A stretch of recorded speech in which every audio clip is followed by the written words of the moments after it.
Yeah, my mother told me because they were they were coming around. The FBI was asking her friends, and so she knew they were on her tail. You know what I mean? On her trail, whatever. So she told me what to say, like if they came around to bother me, because I think they'd already come around once, But this was, I don't know how old I was, maybe I was 11 or so, 12. I forget how old she was when she... Just say, I have nothing to say to you. Don't change the words at all, no matter what they say. And she made me repeat it. I have nothing to say to you. I have nothing to say to you. Those were like the magic words. I think those were the words that had been recommended by people who had been who were being prosecuted, persecuted, investigated, whatever, by the FBI. They had found those were the magic words. Because if you say, I don't know anything about it, they can then later accuse you of lying, right? Maybe you do know something about it. Or if you got to be very, the most innocent reply can actually get you into trouble. But first of all, it's very dirty to go around asking somebody's son or a family, to say something, supposing I did know something, I'd heard something, maybe I'd seen something, and this got my mother into trouble, and then she went to prison because of it, right? That would be a terrible thing for me, right? So what the hell are they asking a kid something like that, right? But anyway, that's just to show you what kind of bad faith they're using, no?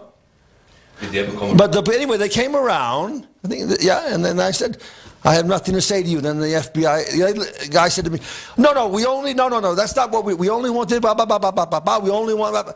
I said, I have nothing to say to you. And then he knew that I was prepared, and he looked at the other agent, and they shrugged their shoulders and left, I admire songwriters. I mean, I was just listening with Miyoko to a song today, the song by The Temptations, by Runaway Child Running Wild. You know that song? No. I have it. If you want to hear it, I can play it. But I really admire the creativity of these songs. This is a song about a kid who runs away from home, And what I admire is whoever made up this song, how did he think it's going to make money for him, right? Because a kid who runs away from home is not going to buy this record, right? That's right. So there's no money from him. And you would think a grown-up is not going to be interested in a song about a kid running away from home, right? So where's the money? But they see, but actually it's a kind of an allegory, about our lives, you know what I mean? Very deep. These songwriters I really respect, because this is hard work,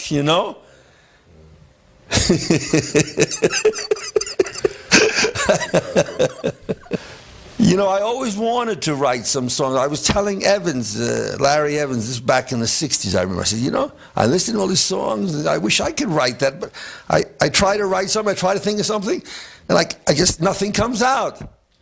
And he says, yeah, because you haven't lived. And I started thinking about it. He's right. This is true, But the thing that where do these people get these ideas? How do they know this is going to put money in their pocket? It's just the opposite of chess. Chess, you can be running up the same moves in seconds, 20 moves that's been played 1,000,000 times before. It's so.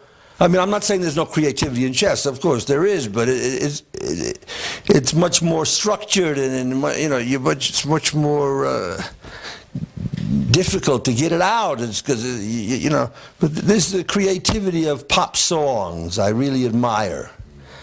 Because in a very few words, these words are as precise as a mathematical formula. You know? So that's a part of the fascination for me. If a song doesn't have good lyrics, it usually won't interest me. I'm very interested in the lyrics. But on the other hand, I'm not very interested in poetry. You're not? No, I'm not. I don't care. So, but maybe this is my substitute for poetry. I don't know. You know? It is poetry, of course. Yeah, but I'm not interested in poetry that's not set to music. It doesn't turn me on at all, and I can't remember it or anything, you know? Somehow I consider it effeminate, you know? I really don't like the chess players in general. They're not my kind of people. They are very petty. They,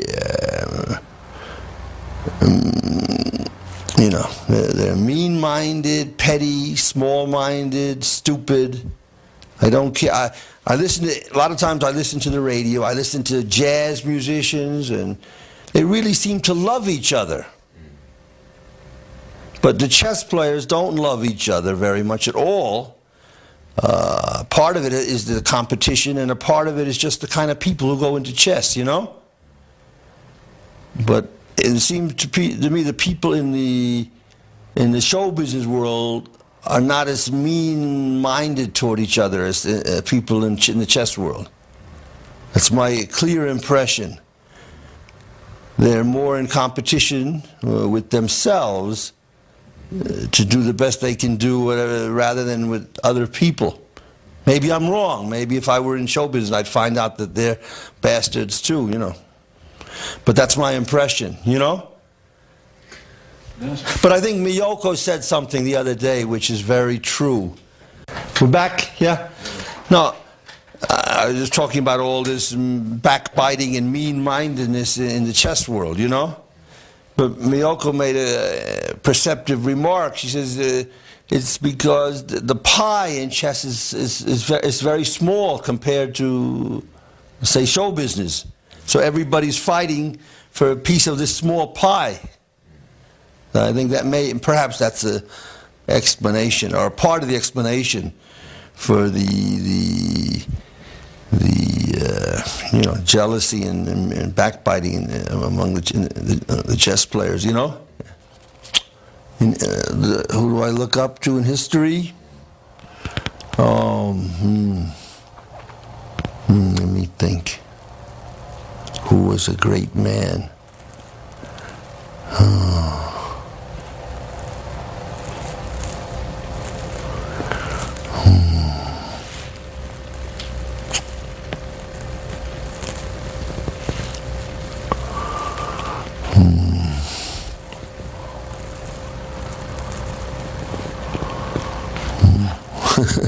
Nobody comes into mind?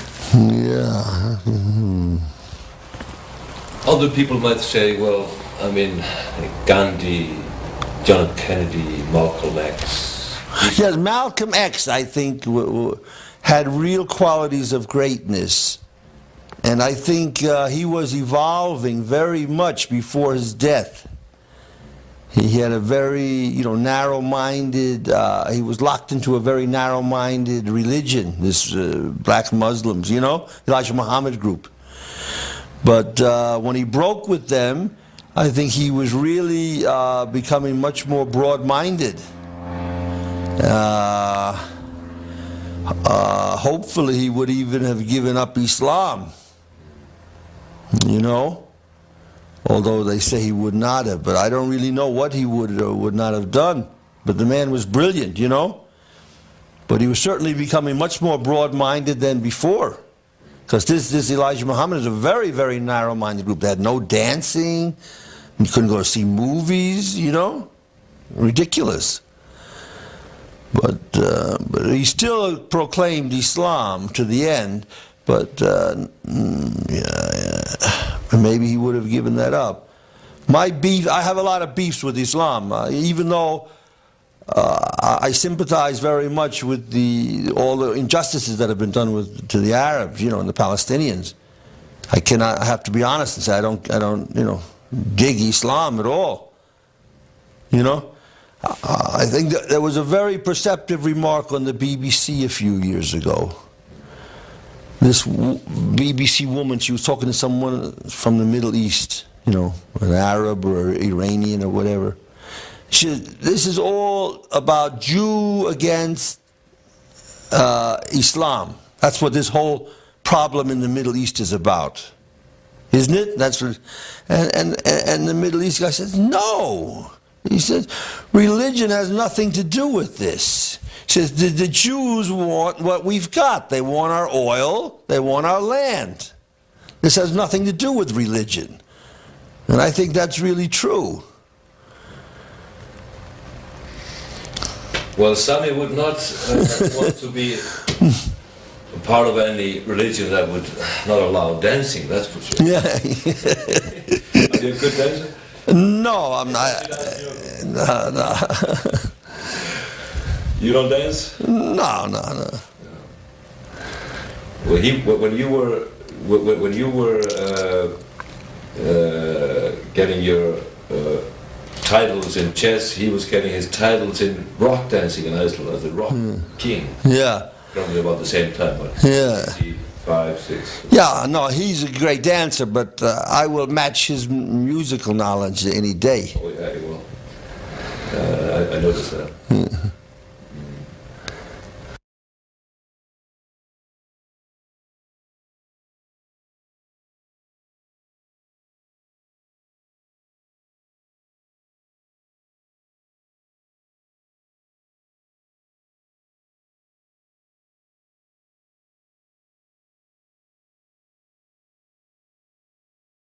Yeah, but let me finish what I was saying before. I'm not condoning this. Oh, I'm okay. simply saying. But you are kind of condoning No, it by I'm simply. by your equivocal attitude. You are condoning it a bit. Bobby, I'm trying to. Yeah, you are. To form a rational view of this, not this completely impulsive, complete lack of inhibition, corporalia that you use about everything. What is that? What? Corporalia? Corporalia. What is that? That's just profanity. Corporalia. Corporalia. What is that? Latin? That is Latin. That is what you almost. Corporalaria. Corporalaria. Yeah. Coprolalia. Coprolaria. Lalia. Lalia. Coprolalia. What does that mean in Latin? That means basically string of profanities. That is what the people with Tourette syndrome. No, but what does it mean in English? The words corporalalia. Corporalia. That means it is basically fecal language. Fecal language. Yeah, basically, you basically. Fecal. You know what fecal is? Shit. Shit. You basically, give the impression now and then that you have Tourette syndrome. All right. Yeah, I know. The Jews are saying that about me in many places. They do. Yes, many places. That's their latest line. Is that you have Tourette? Yes, Tourette syndrome. I looked it up later because they kept saying it about me so much. Named after some doctor, right? Gilles de Tourette. Yeah. They were upset about the way I say Jews, They were spelling it Jooz, the way he says it, They didn't like it.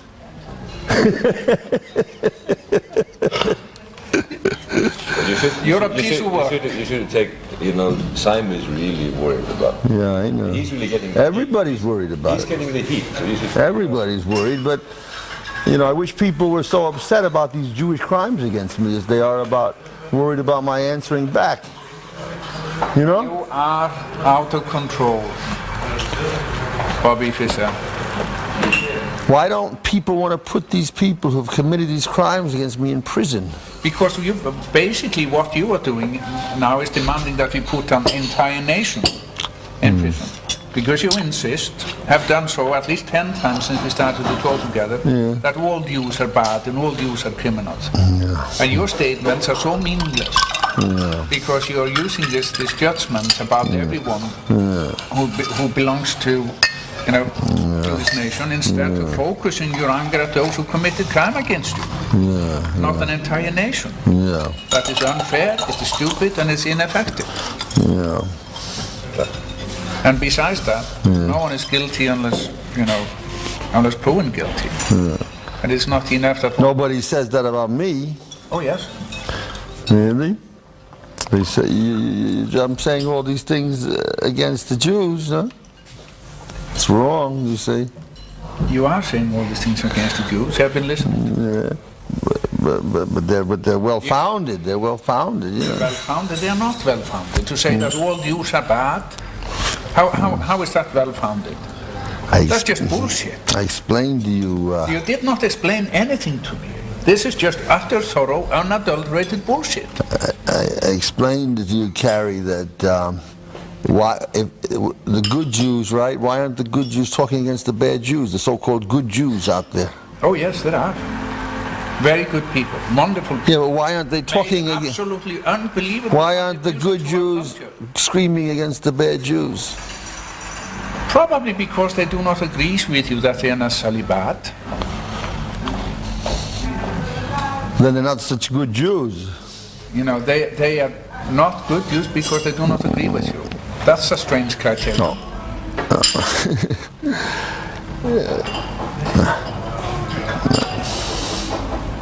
You're a debater. I'm not into debating. This is not good for me. I'm not. Just because you have no argument, you say you're just a debater. It's not good for me. When you're asked to support... No, what I'm saying... No. What I said is... What you said doesn't make any sense. Let's just think about Fischer-Random, which is a great invention. All these guys like Carrie, they in college, they learn debating. Yeah, they actually learn debating. How to superficially win an argument, how to make the other guy look like a dummy. I am not into that. Bobby, you're saying that I am superficially winning this argument and you are profoundly losing it. Is that what you're saying? No. Again, this is debating society tricks. Like a joke. John also is into debating. And all these people have been to college, But if you're a public figure, right, you lose certain rights. And you claim that you're a public figure. And you are. And you want to enjoy the benefits of it, but you don't want to pay the price for it. No. The point is, these big companies, they're obsessive about their so-called rights, no? They've got all these rights, intellectual property rights, no? Which are endless, right? Nobody can touch their rights. But they trample on other people's intellectual property rights all the time. They don't. They do. No, you don't have intellectual property rights to your name. You don't have intellectual property rights. Let's move on to another subject. The U.S. government gave Learning International the right, the trademark of Bobby Fischer Teaches Chess, right? What do you say to that? Is that correct? No. But they did it. I find that peculiar. Well, I mean, supposing I wrote to the U.S. government, and I said to the U.S. government, I want to trademark Tiger Woods plays golf, or Tiger Woods teaches golf, or something, right? What do you think of the chances of them giving it to me? Nil, right? They say, who are you to suck Tiger Woods' blood? You don't even play golf. Why should you make money from Tiger Woods? I find this very implausible that they granted a company... Look, go get the CD-ROM, Bobby Fischer Teaches Chess. It says it right there.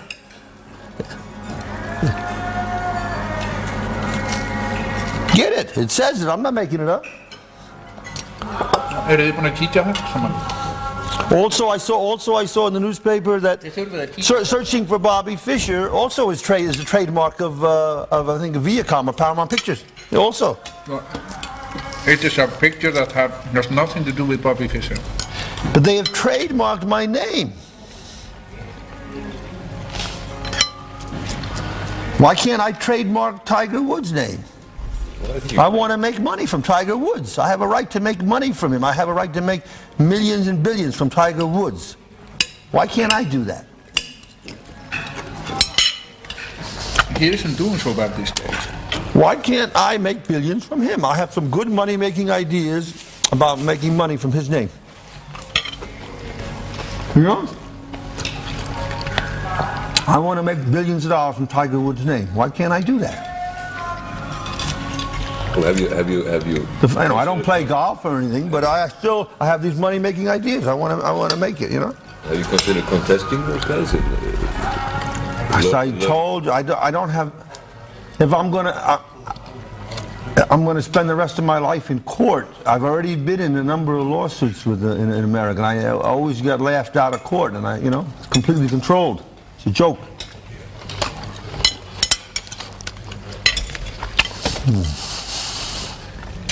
I want to make money from Tiger Woods. Why can't I make money from him? The fact that I never played golf, so what? I have a right to make money from him. Just like Viacom has a right to make money from me. No? To me, Huh? You're very quiet now. Now you're getting very quiet. no, but just eating. To me, you're beginning to sound like an unhappy, frustrated old man who is completely obsessed with the possibility that someone has made him money by using your name, and you somehow feel that you need to get even. This is uninteresting. This is not particularly endearing. What would the press say about me if I tried to make money from Tiger Woods' name? They would say, Fisher is a parasite, he's a disgusting person. Why doesn't he find a way to make money from playing chess or from doing something on his own? Why does he want to suck Tiger Woods' blood? Right? That's what they would say. But nobody says that about Viacom or Paramount Pictures, right? Huh? Or Learning International, right? Right? Huh? I know nothing about Learning International. They're the ones who got the trademark for Bobby Fischer Teaches Chess. I think that ought to be a very easy challenge in court.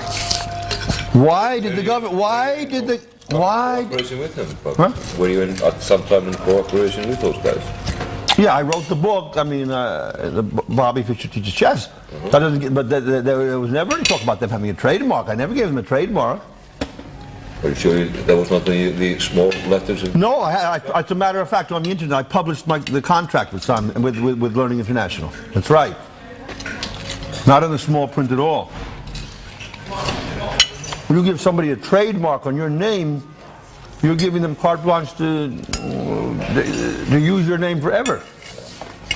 That is not a trademark for your name, that's a trademark for the name of a book. Yeah, but they can take that trademark and they can make a CD-ROM. They can make anything they want with it. They can say, this is a Bobby Fischer chess clock. Bobby Fischer Teaches Chess clock. This is a Bobby Fischer Teaches Chess sweater. This is a Bobby Fischer Teaches Chess whatever. This is Bobby Fischer Teaches Chess studio. Bobby Fischer Teaches Chess hotel. Bobby Fischer anything they want. I think, Bobby, it sounds like you just did not,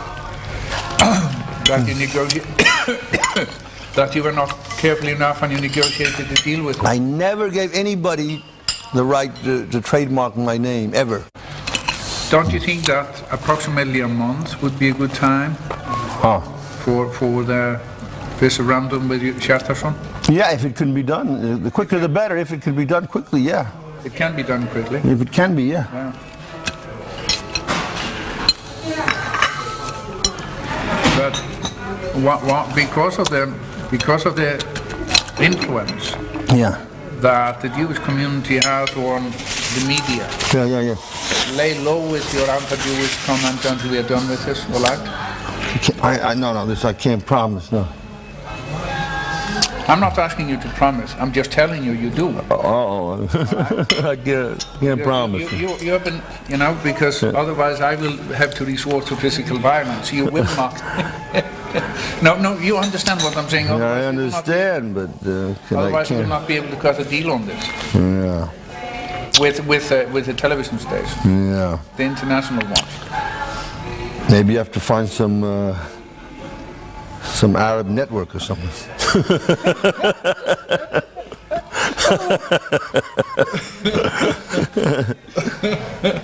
So he had not lost his sense of humor. That's for sure.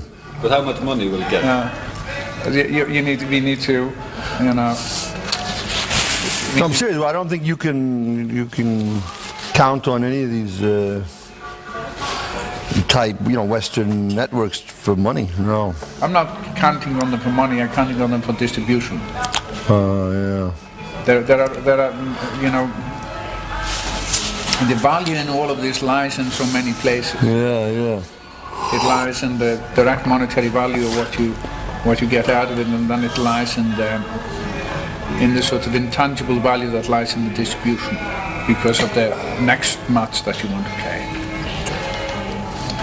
I've never understood these things, precisely, very well, I just understand these things very generally, you know what I mean? Yeah, but when you're starting this, Yeah. it's extraordinarily more important than exactly the sum of money you would get for the first match. It's the exposure that the match is going to get. Yeah. Because that creates value for the next match.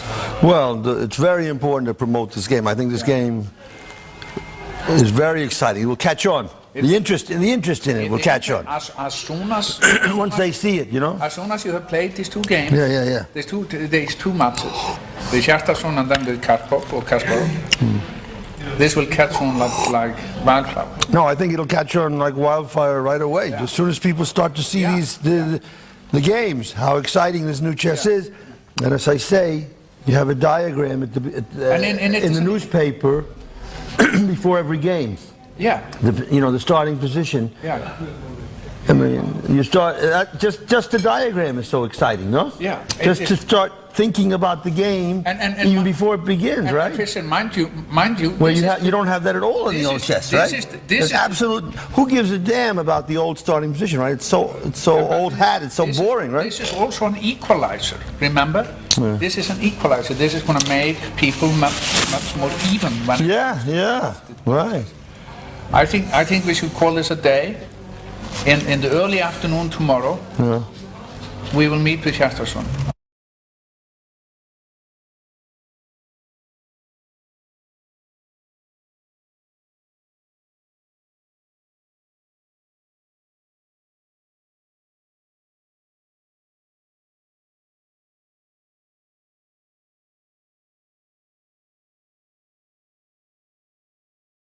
I went to Bobby, and the day we came, an incident happens. It was regarding food, which I got just from Bobby. I wasn't there, but he said that the guard was sort of walking him because he walked by more than once, and he didn't give him any egg. And he said when he walked there a second or third time by the door, could I have another egg? And he sort of smiled, so. Just to clarify that, Bobby was being sarcastic. Normally you're supposed to get an egg as part of your breakfast in the prison, course, and yes. he didn't get it, and then to point out how unhappy he was, he said, "Can I get Another egg, yes, that's it. So he was something revolting him. So Bobby is a man of temper, as you probably all know. So I understood that he put his hand out a little. He was in his cellar, that I understood, and grabbed in the breast and shirt of the prisoner guard. And when he went back, he turned his shirt. And about a few moments later, it came, he said 14 or 15 guards, whole army, and took him and pushed him down and dragged him to the next cellar, was a solitary room with no windows or anything. And he was down there in the floor with plenty of people, guards holding him. And then came some person, older person, he said, that he didn't know, probably the boss of those prison guards. And he said, "You're a prisoner here, you should do like you're told," and a few other things or something. And Bobby said, yes, okay. And somehow his arms got loose and he smacked him in the face. And he said, "I probably broke his nose, I don't know, but I heard he went to the hospital." That is just what he said, and I hope I wasn't told this in Camp-Lens, because otherwise I would have kept it to myself. But I always think it's good to be honest and told right thing. I don't have to beat around the bush. I just tell you how it goes. Oh, well, no, that wasn't really the egg. It was just I was getting angry. You know, that was the first incident. Yeah. I asked for some. I woke up on the wrong side of the bed, you know? Yes, that's right. So then I said, "I want 2 eggs, which I normally was shouting at them, you know? Yes. And then, well, there was some commotion, and somehow I didn't get any egg, you know? Yeah, right, yeah. They were walking down, and then I grabbed one through the bars. I grabbed a guard. Yes. And I pulled him up against the door, you know? Yeah. Then he bumped into the door, and then as he's falling back, my hand is in his pocket. Shirt, yeah. So his shirt rips down, you know? Okay, yeah. Then he got upset about his shirt. Yes. And then they came into my cell, like 10, 15 guards. Yes. Took me to Closed room or something. an isolation room very nearby. Carried me into an isolation room.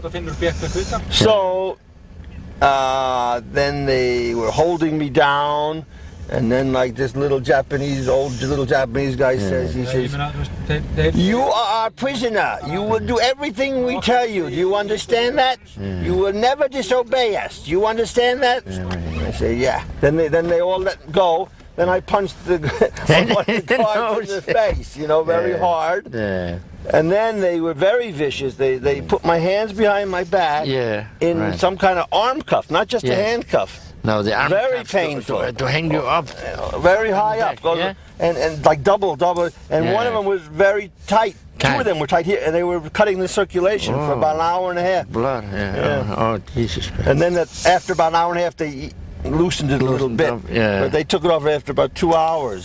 Just tortured me for no reason, you know, because they had left the cell, and they could have taken off these arm cuffs through the window. They have like a hole there, you know? Yeah, right, yes. Oh.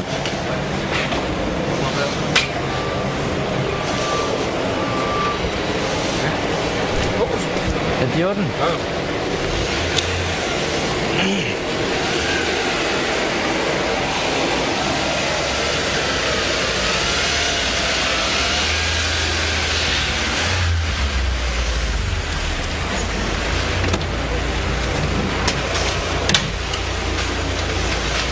Hello, my friends. Hi. Hi. Hi, nice to meet you. Glad to see you. Yes. My friend. Oh, my friend. Last we free, my friend here. May I give me a hack here a little bit? After all these years. Wait, my hat. Oh, there's your hat. Okay, get it. Okay, here you go. Okay, my friend. How you Give me doing? a hack. Give me a little hack. Okay, brother. Nice to see you after all this time. Oh, geez. Maybe you go to this car here. You put it probably in the back here.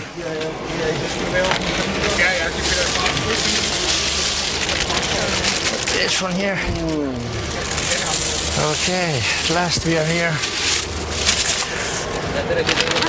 much of the battle was won. Oh, my friend. Nice to see you. Oh, my friend. Okay. Yeah, I think we sit down here. That's Fredrik from the Dansk Embassy. Okay. Thank you, sir. Tusind tak til jer. Tusind tak. Jeg er kollega. Jeg er ved politi for job. Jeg er chief inspector i en station i Vesterbyen. But I første maj er pensionister. Okay. Vi skal lige have hans bagage, det kommer lige om lidt, så er vi klar, så kan I bare køre. Ja, det er der. I believe in having fun. I know what you mean, I know. You know? Yes, I know. People don't know how long my memory is. I remember an interview Sammy Davis Jr. gave many, many, many years ago. Yes. I think it was in the National Enquirer. It was like on the front page of the National Enquirer. You know what he said? Yeah. No. America stinks. He said that? Yeah.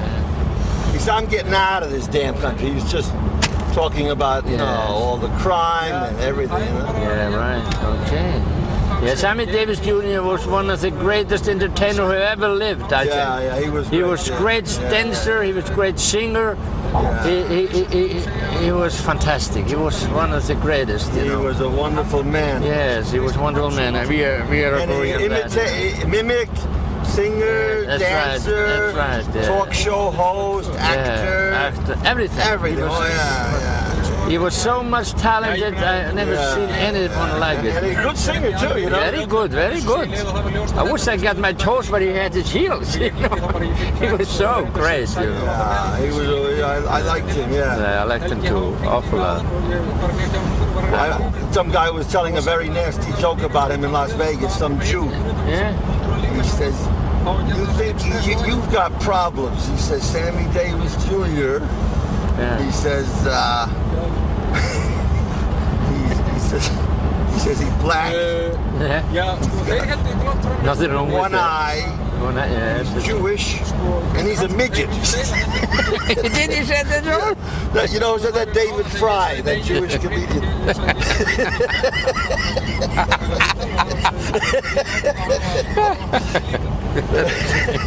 He's a midget, and he's black with one eye. And he's Jewish. And he's Jewish. Jesus Christ. No, but I really like Sammy. I like them too, awful lot. Oh, I like his song. You know what his song was? His big hit. You know what? It's my motto.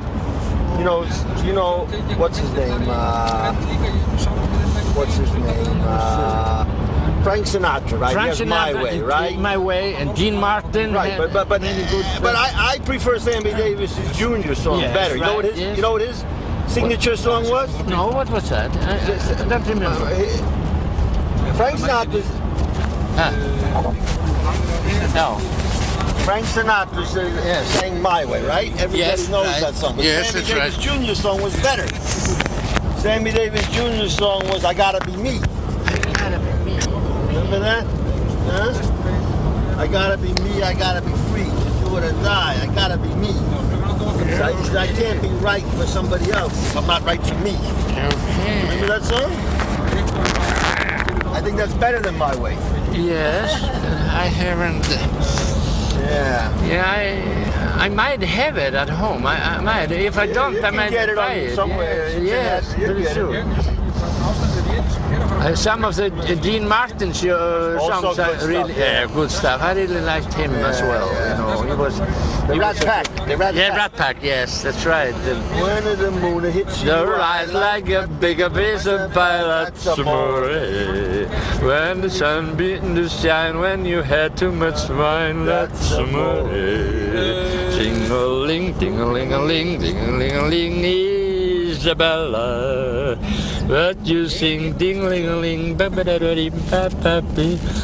Then he said, when you walk down the street with when you walk down the street with a smile on your face, a smile on your face. Si, signore, back in old Napoli. Yeah, back in the old Napoli. No, that's what they call amore. When you walk down the street like a When you walk down the street like a something. When you walk down the street like a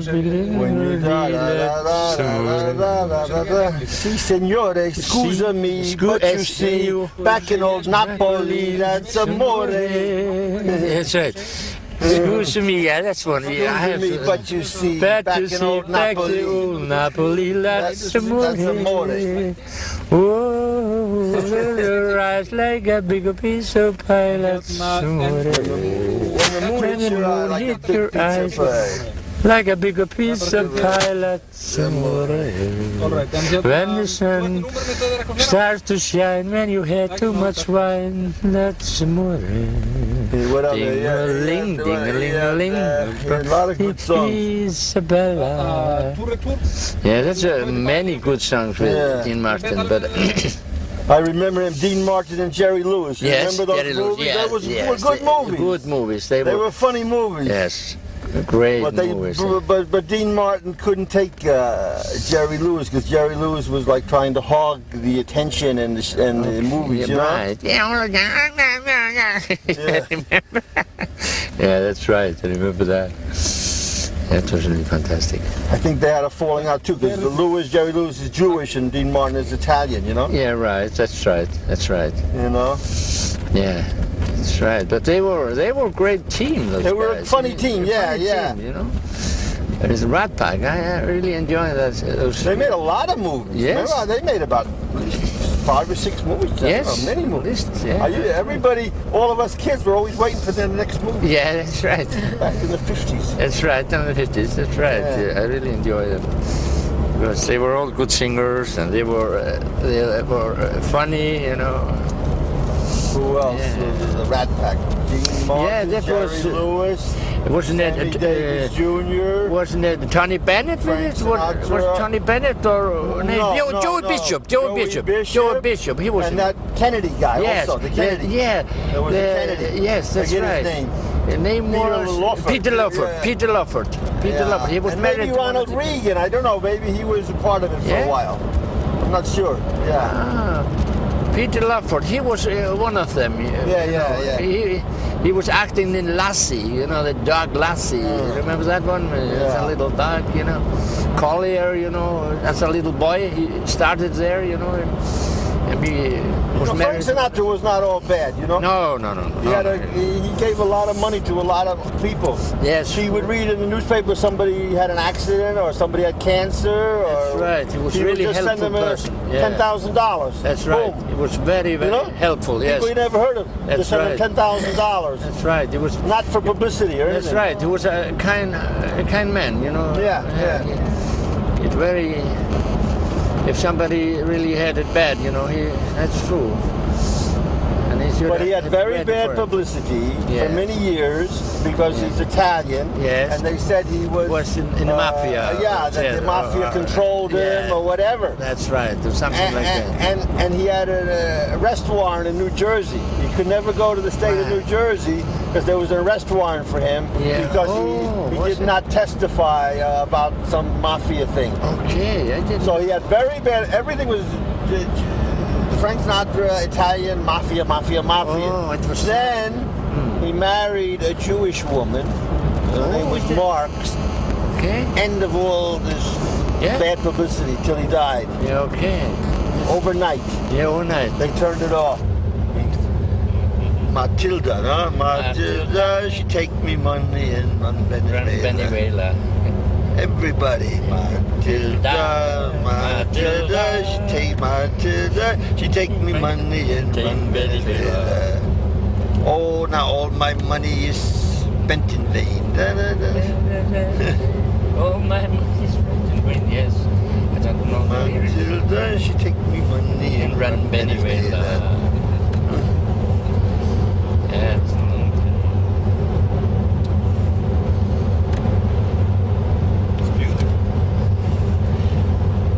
You like that song, We Are the World? I was watching the video in the prison. Oh, what film was that? What? No, the song, We Are the World. You know, that famous song about... We got the whole... No.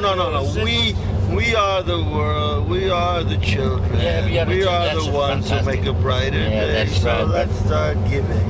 Yeah, that's right. They had everybody singing that. Yes, they that was fantastic. Yes. They had. So you, They had Ray Charles, Bob Dylan, Yes, all Bruce the greatest. Springsteen, Yes. everybody. They had about everybody was alive, you know, of the best. You know. Yes, I remember that one.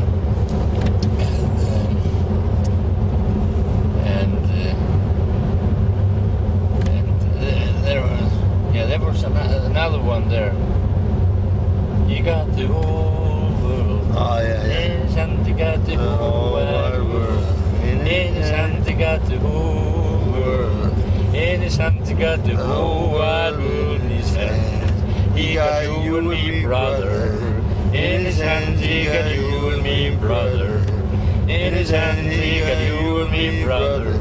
In his hands, he got the whole wide world in his hands. He got a little bitty baby. In his hands he got your little bitty baby. In his hands he got the little bitty baby. In his hands he got the whole wide world in his hand. He got you and me, brother. In his hands he got you and me, brother. In his hands he got you and me, brother. In his hands he got the whole wide world in his hands. He got everybody here. In his hands he got everybody here. In his hands he got everybody here. In his hands he got the whole wide world in his hands. He got you and me, sister. In his hands he got you and me, sister. But I like a more biting music, you know. Yeah, okay. Too sweet for me.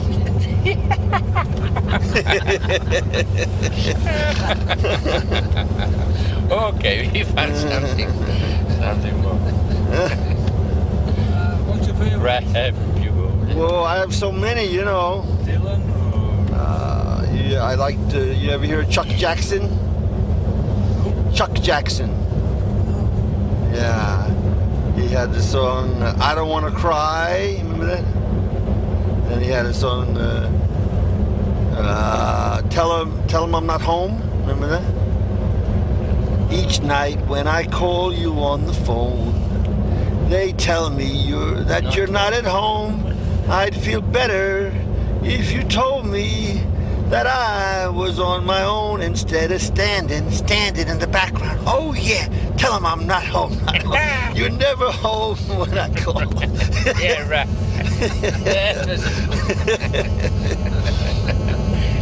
That's a good one. I like the, you know, what song you like that funny, familiar, forgotten feelings? You know that one?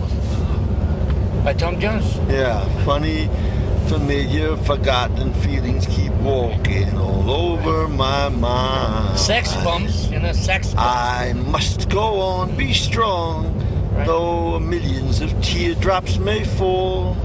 Before those funny, familiar, forgotten feelings stop walking all over my mind. That was one. Then he had the green grass of home. And then the old Yeah. hometown looks the same as I step down from the train. And there to greet me is my mama and daddy. Down the road I look, and there runs Mary. Hair of gold and lips like cherries. It's good to touch the green grass of home.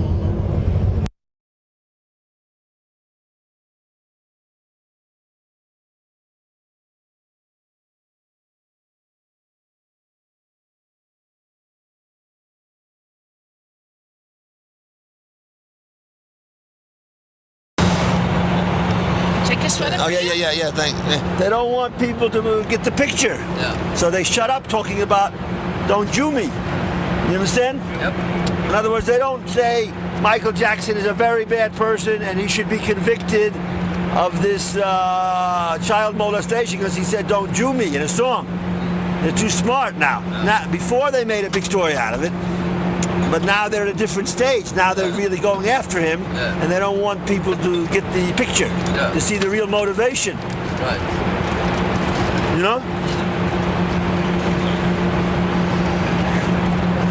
And then I explained about all the plastic surgery. I explained how he is not guilty for this because he's mentally and emotionally ill. The doctors had no right to do this to him. The doctors had no right to do this to him, even if he wanted it, because he's mentally and emotionally ill. If you come to me and say, Bobby, push me out the window, I'll give you $1,000, I'm not going to do it. I'll try to tell you to get some help, you know? That's what they had to tell Michael Jackson. But there was a stinking American movie about the Gulf War I with George Clooney. And then one of the soldiers makes a speech in there condemning Michael Jackson for the surgery. He did it to himself. I didn't see that. Yes, Gulf War I. I don't know the name of the movie, but it was about Gulf War I starring George Clooney. So, you know, this is a very sad case, Michael Jackson. Because I think he's a very nice person. This is so damn commonplace in America. This is happening 1,000 times tonight while we're talking in Hollywood. They call these guys chicken hawks, you know? Chicken hawks. Can I have one glass? You know? They go for young kids, you know? We were thinking, Bobby, if you could go to take a short interview before we eat. Just to go Okay. Is that okay?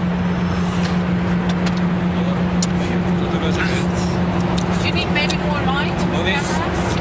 Do you have any more lights? Okay. You have a napkin? Yeah. Napkin, yeah. A napkin? Yeah, I can take it. Okay. Very good. Okay.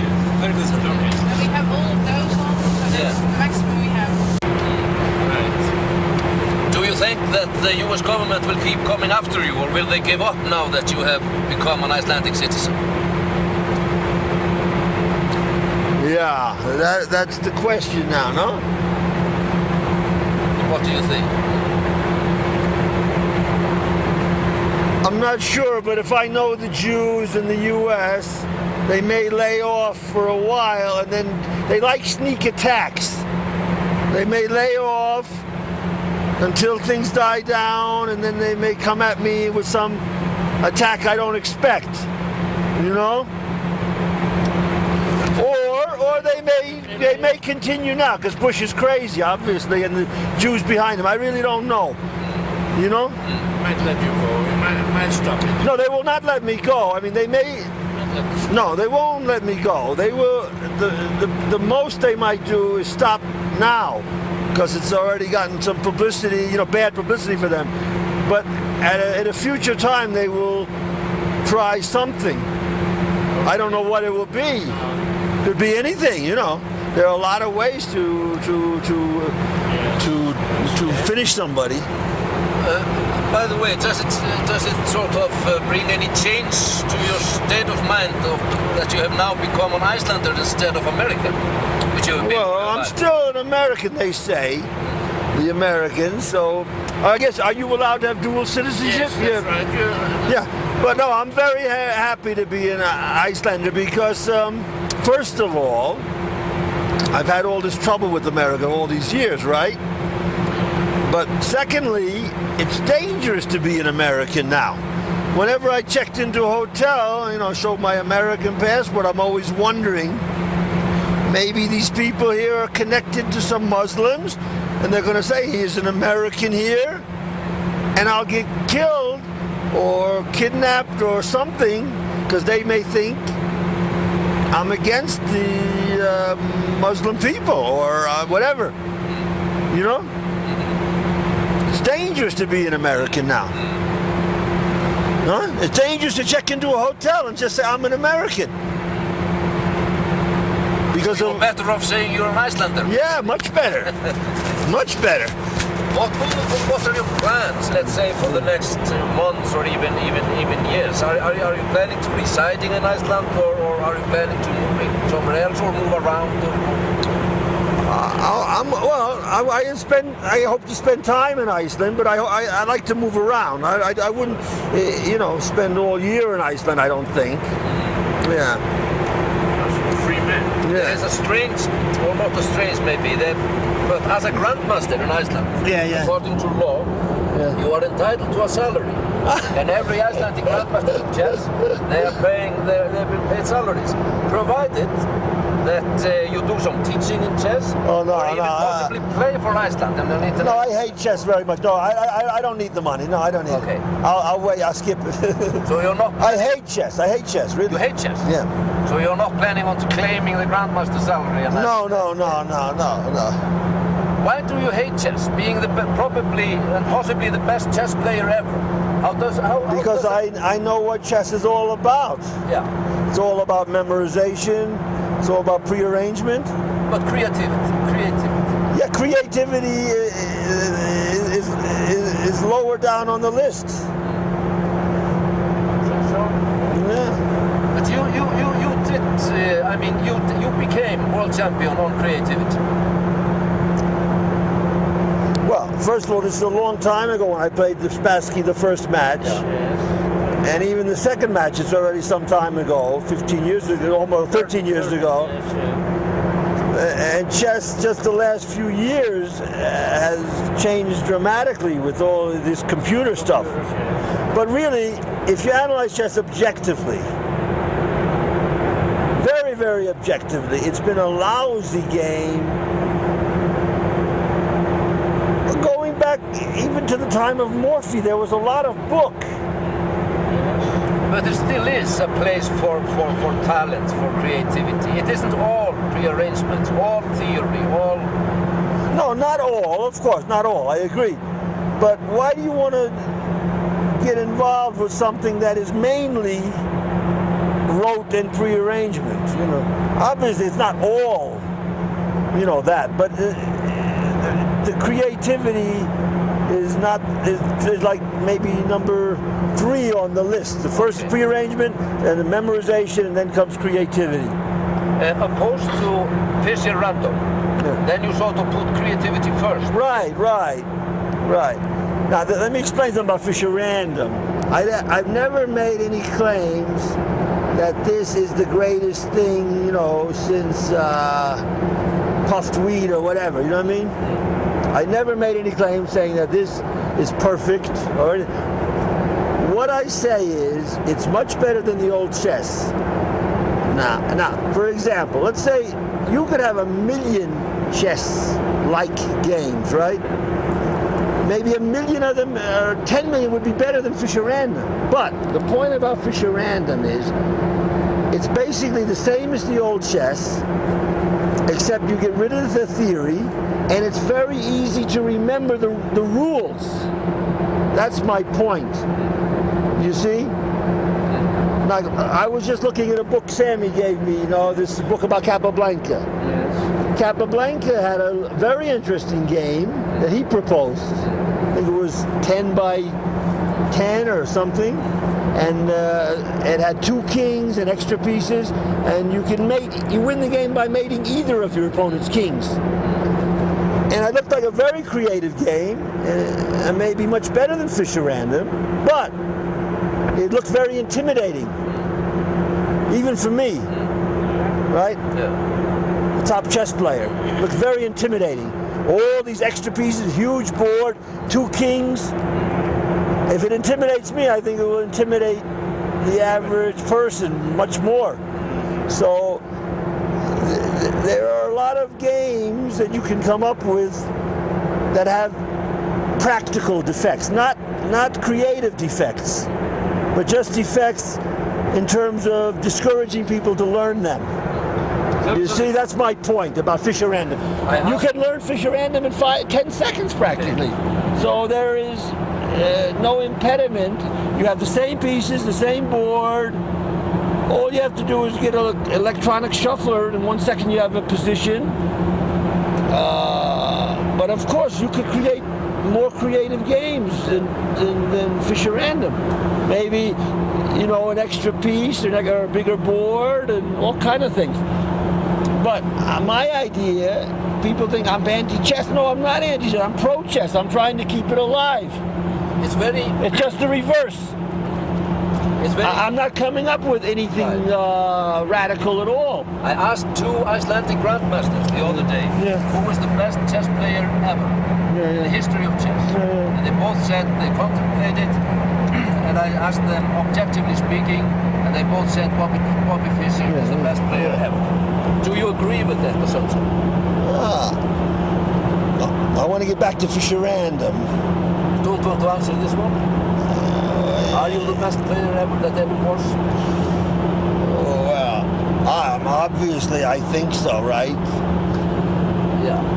I mean, during the matches, you beat Timon of 7-0. You beat Larsen 6-0. Nobody has ever done but first of all, you have to understand something about chess. Of course, I'm better than Morphy. Why am I better than Morphy? I know, I don't say I have more talent than him. I just know much more theory, right? If he came back today and he could not open a book, let's say, right? He would do badly against, even against masters, maybe. That has nothing to do with his talent, though, right? So when you say, I'm better than so, doesn't mean anything. Because of all this theory in chess. But now, if you were to say, am I the most talented player, that's something else. Are you the most talented player? Well, again, I think so. But maybe, that's just my opinion. Morphy was fantastic, Capablanca was fantastic. What about later? World champions, Kasparov? But, as I said, I don't like to delve too much into the old chess. Right. Because I hate it so much. I feel by delving into it, I'm promoting it in some way. But I don't want to promote this goddamn game. My only interest in the old chess, I have only one interest. To expose the prearrangement. People are living in a dream world. But don't you think it's paradoxical coming from the best player that ever was, and now saying it is the most... Life is like that, no? Yeah. There is one question that I've always wanted to ask you, given the opportunity. It's not really paradoxical. Okay. Chess is basically a search for truth, right? So I'm searching for the truth. The truth is chess is no good anymore. Okay. So that's an honest opinion. Huh? On the table when you're playing the chess. Chess is no good, and it hasn't been a good game objectively for 150 years since all this theory developed. It was a good game maybe 200 years ago in the time of who's that guy who developed the pawns theory? What's his name? The Frenchman. So you're saying that already when you became world champion, that already by then it was a bad game? Yes, it was a bad game, but on the other hand, it wasn't as bad as today. No comparison, but it was a bad game. But at the time, I was fired with ambition because to win, and I was willing to overcome all of these idiotic obstacles in the way of that block a talented person from winning. But now, you see, as you get older, right? What do they say? You have to get. What is the point? As you get older, if you don't get better, you have to get smarter, no? Yeah. I'm much smarter now than I was then, you know? Much smarter. Now,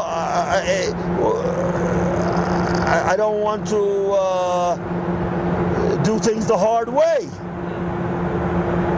Why do things the hard way when there's an easier and better way?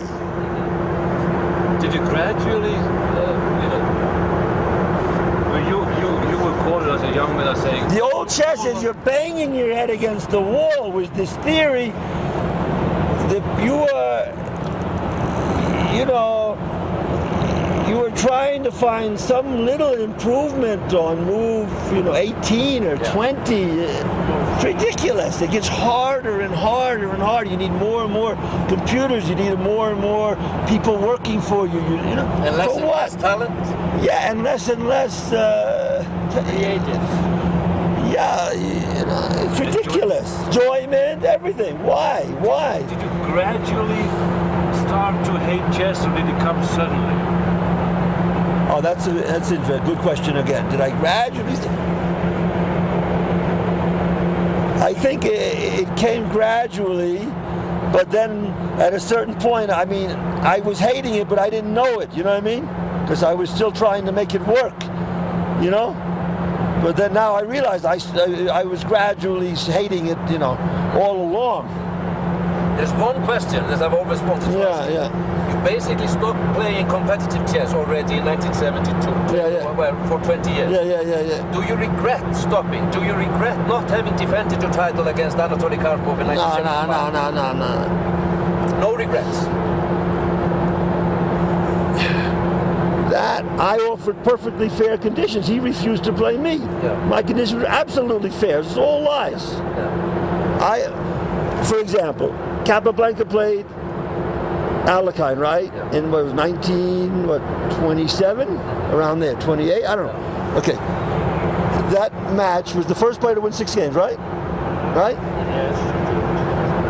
If the match was tied 5-5, Capablanca would retain the title. Yeah. So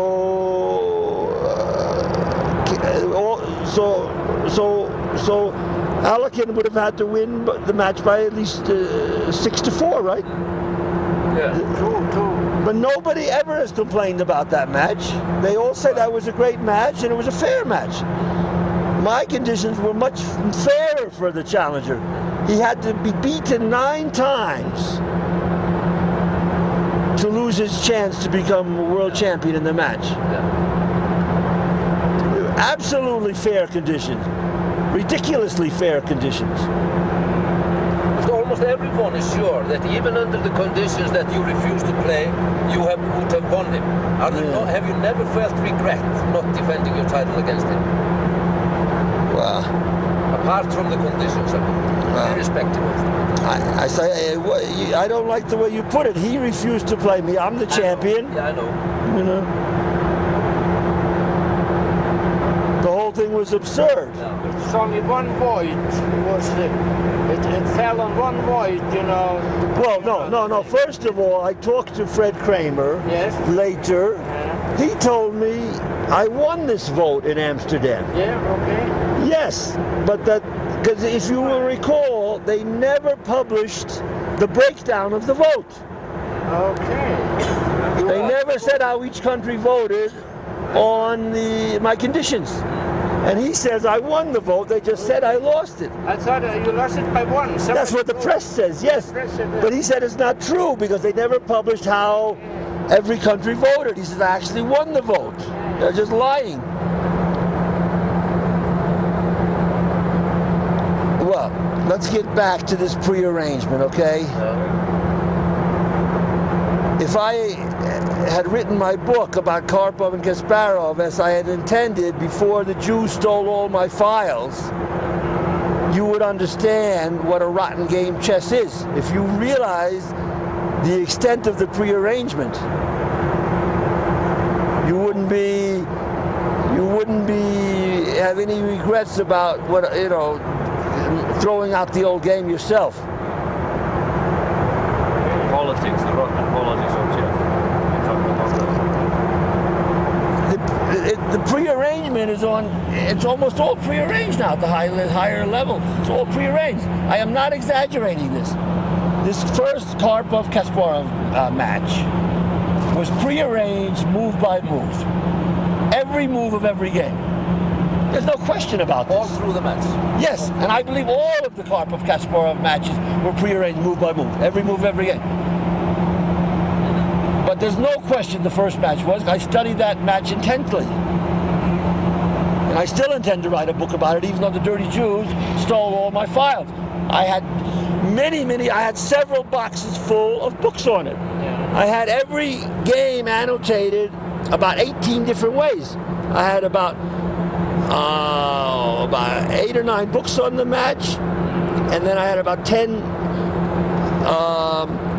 magazines that had every game annotated also.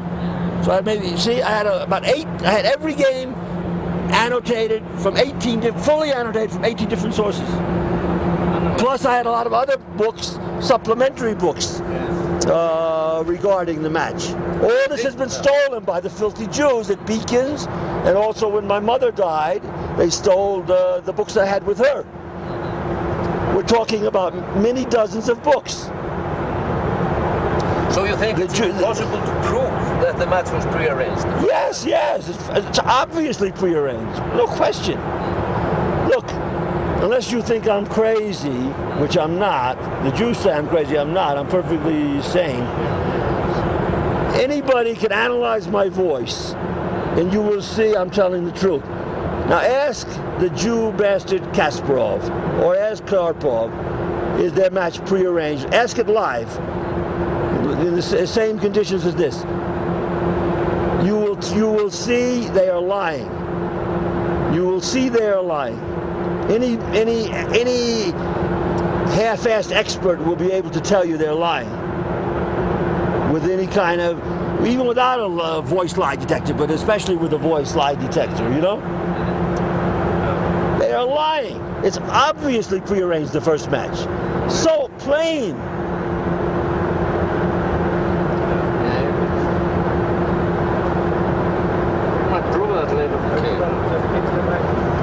These people are crooks on a grand scale. Yeah, I understand, yes.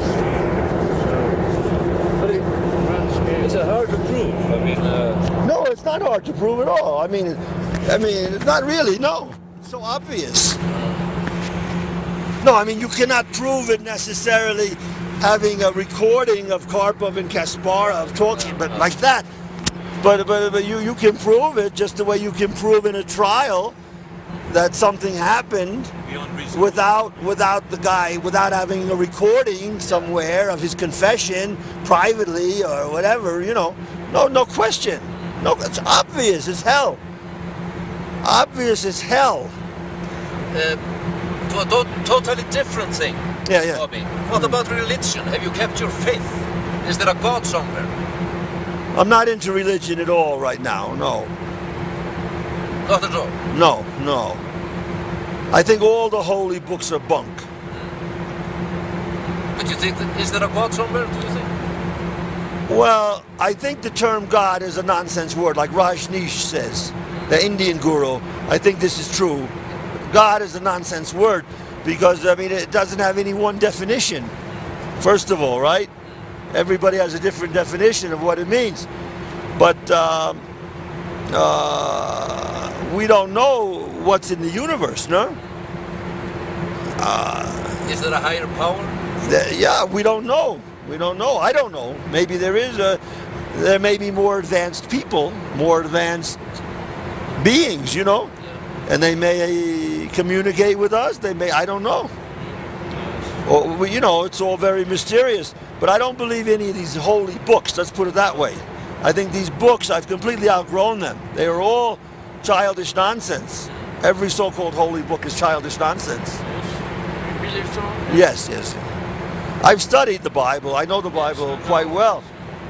I've also looked over some other so-called holy books. Yes. You know, there's so many so-called holy books. There's the Book of Moroni, there's the Quran. I've looked through these, they're all rubbish. Were you a religious man at any point in time? Did you believe in God? Well, I was following for a while, yeah. Not anymore? No. It's very simplistic, you know. Too simplistic.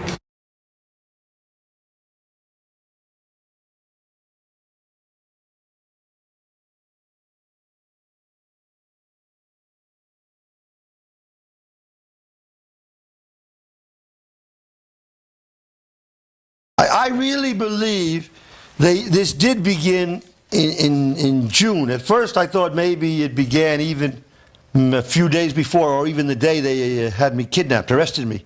But I think it probably did begin in June 2004. Because I was going with Miyoko. We go to coffee shops for tea, you know? And I started to notice some strange people, old guys, sitting around just endlessly. They had like a briefcase, they seemed well dressed, doing nothing when I was there. And this happened more than once. Didn't just happen once. Once you let it go. But it was happening continuously, starting around early June. And I started to wonder, well, maybe I thought these were either journalists, or I didn't know, some kind of secret police or whatever. I didn't know what the hell was going on. But you have to live your life, right? So you have to ignore these things, right?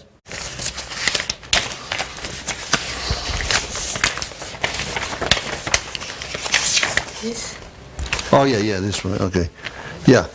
The only thing they could possibly be talking about when they say my passport is revoked. I'm sorry, it's me.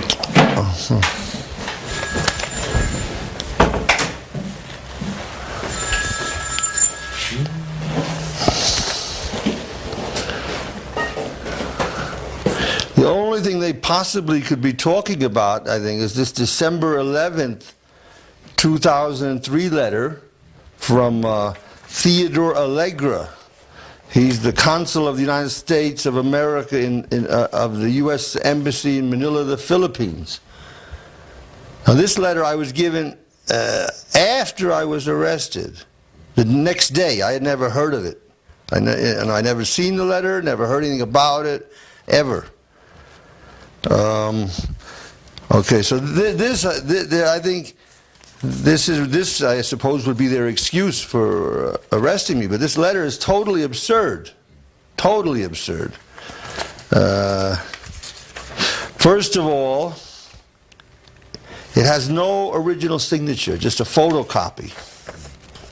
You see? That is not, I was presented a photocopy of this letter. Yeah? It has no address to me. It just has Embassy of the United States of America on it. No address to me. And it has came with no envelope, no postmark, nothing. It was just presented to me. Well, first they physically forced me, the guards. They came into my cell, dragged me to meet this guy called Peter, who supposedly is from the U.S. Embassy. He showed it to me at a distance. He didn't give it to me. And then a few minutes later, the guards gave me this letter. So this all happened on July 14th, 2004, the day after I'm arrested. I'm a prisoner already, right? And they give me this letter, it has no original signature, has no address to me, and it has no envelope, no postmark, nothing. What you're saying is that this is not, in your opinion, a photocopy of a signed original? In my opinion, this letter was not written when they say it was written, and there may not even be an original period.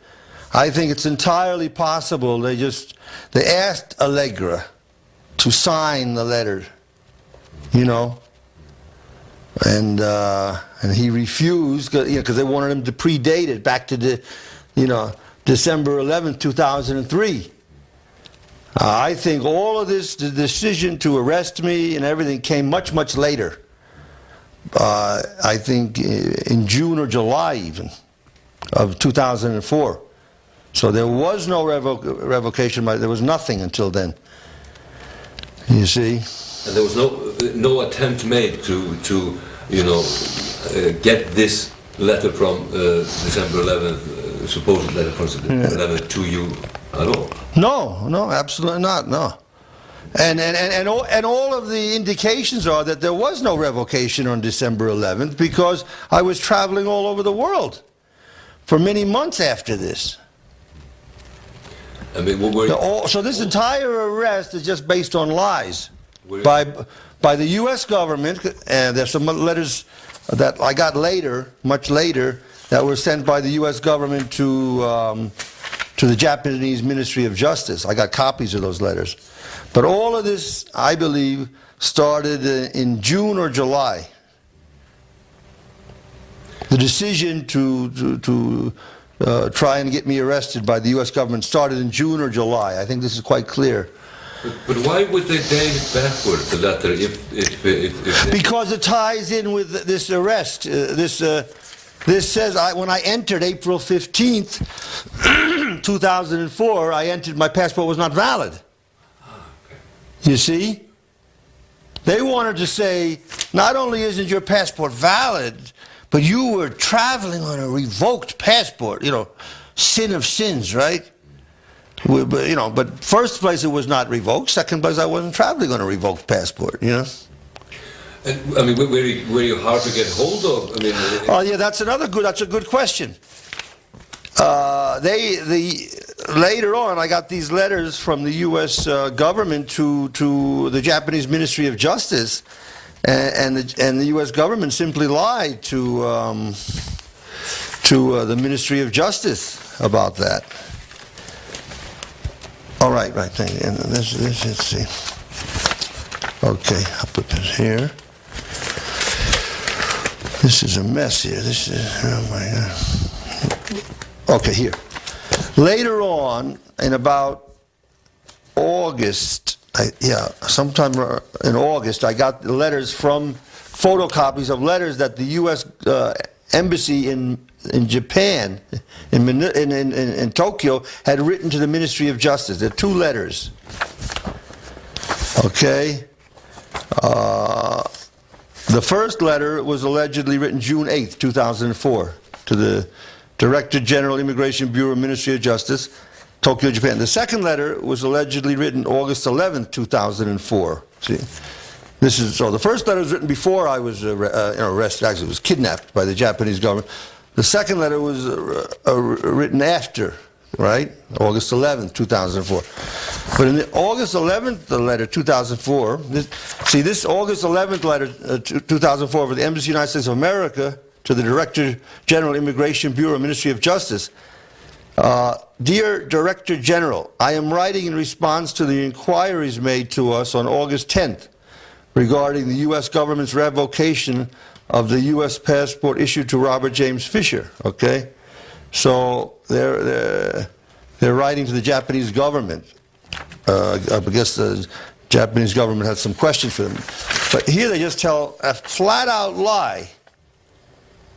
It says Mr. Fisher's passport was properly revoked on November 21st, 2003.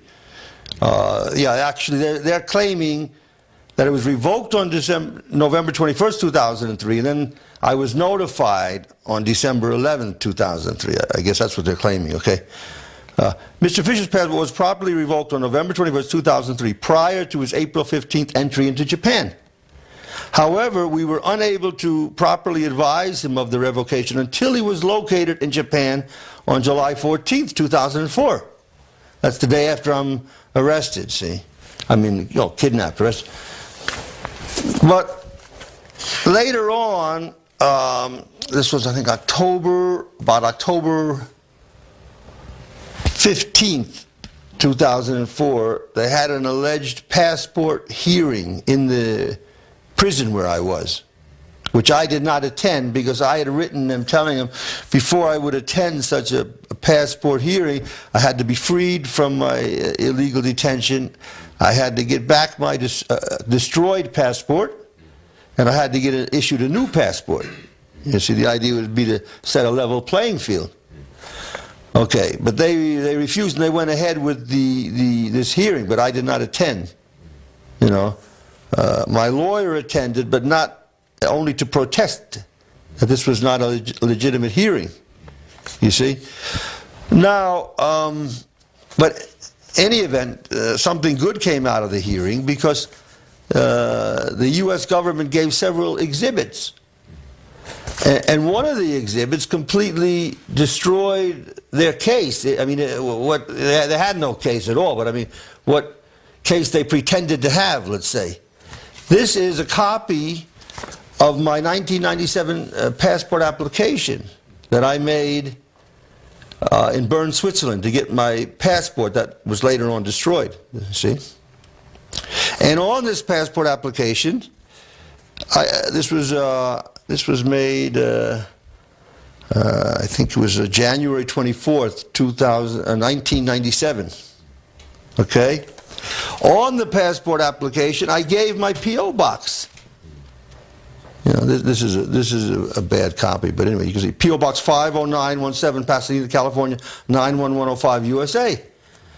So they had an easy way to notify me all along. If they had this Allegra letter, why didn't they just send it to my P.O. box, right? What more natural place to send me a letter revoking my passport than to the address I gave on my passport application, right? But they didn't send it there. And they admit they didn't send it there because they say we were unable to properly notify him until he was located in Japan on July 14, 2004.